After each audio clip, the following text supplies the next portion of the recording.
guys, it's Ariel, the anti-coach. Today I want to talk about some tips for success that I learned from an Olympic gold medalist, Breeja Larson.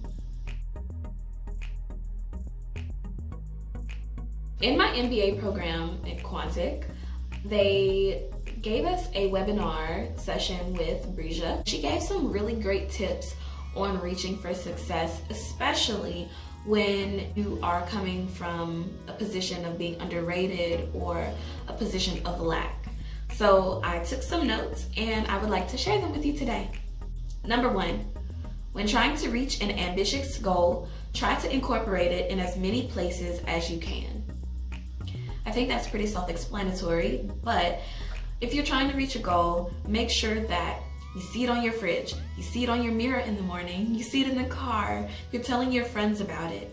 Make sure that you plan it into your day so that you can make sure that you get to the place where you want to be. Number 2, ask yourself what it will take to be the best in the world and determine whether or not you are brave enough to do it.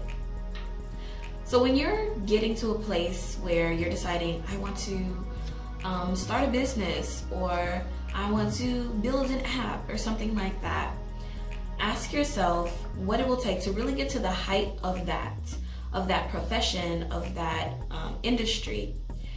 And again, you have to determine whether or not you're brave enough to do it. There's going to be a lot of naysayers. There's going to be a lot of people who know better than you telling you, hey, this isn't right, this isn't what you should be doing.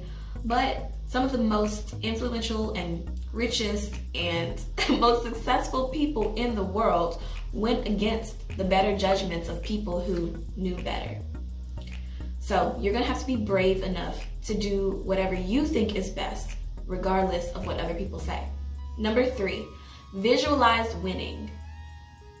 When I say visualize, I mean really get into your imagination and ponder it. Almost like meditation. It should be an intense process, something that you literally close your eyes and build an entire world around. What does it look like when you finally reach your goal? You should know exactly how you feel, how you are dressed, how your body looks, how your friends are looking. You need to visualize the end goal very intensely so that you can see for yourself exactly what it will take to get to your goal. Number 4, don't focus so much on the end result that you forget your strategy for winning. So while you should definitely visualize, you can't get so caught up in the visualizations that you skip all the way to the end. Visualization is there to help you build what it will look like, but you have to also plan backwards, plan your strategy for winning, plan your strategy for success. And you can't jump over that strategy straight to the win. Number 5, take into consideration where you've gotten yourself. Even after a loss, you have to change your perspective. So a lot of times, especially when we get to visualizing the win and creating our strategy, we get so caught up in the idea of making it to this place that we want to be that we get down or get a little depressed by the losses that we encounter on the way. But if you watch my other video, you'll remember that I call failure little f failure, because there is no real failure. As long as you are breathing, you have a chance to try again. So change your perspective after a loss to understand that everything that you do, even if you fail, is a move forward. And as Kate from Coca-Cola said, if you're not failing, you're not innovating. So take those failures, take those losses as a way to move forward and to grow. Number 6, visualize what your response would be if things go wrong. So this is sort of like a fire drill. While you should be visualizing your win, you should also visualize how you would adjust if things don't go exactly as planned. Breeja mentioned that she imagined her Olympic competition over and over and over in her mind. But when she finally got to where she wanted to be, she misstepped. She jumped before it was time for her to actually jump. And she was so focused on imagining her win that she didn't take the time to consider how she would actually, number one, do her strategy, and number two, her strategy if she lost or if she didn't do exactly what she had planned before.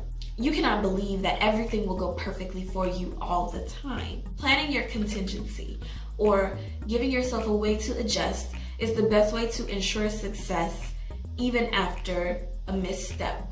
Number 7, be your own best friend. So, of course, there are always going to be people who are naysayers, but you will also have people who support you. However, you can't let anybody's support be more important to you than your own. You are the one who is going to reach your goal at the end. You are the one who's going to have to support you when times get tough, and you are the one who has the pressure.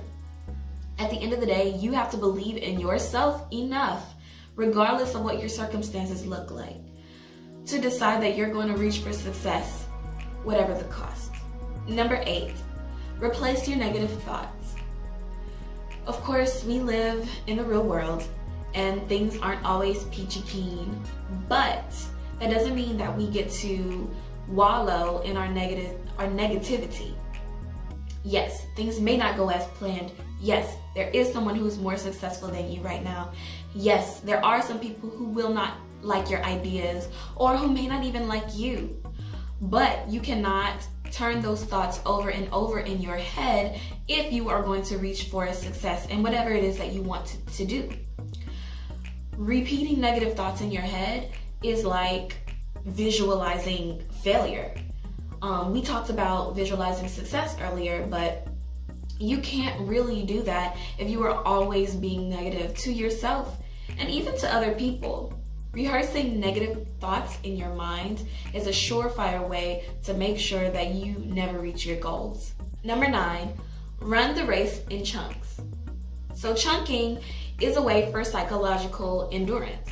It's a way that some of the best Olympians and athletes and even people who are successful in other industries do or commit to their goals.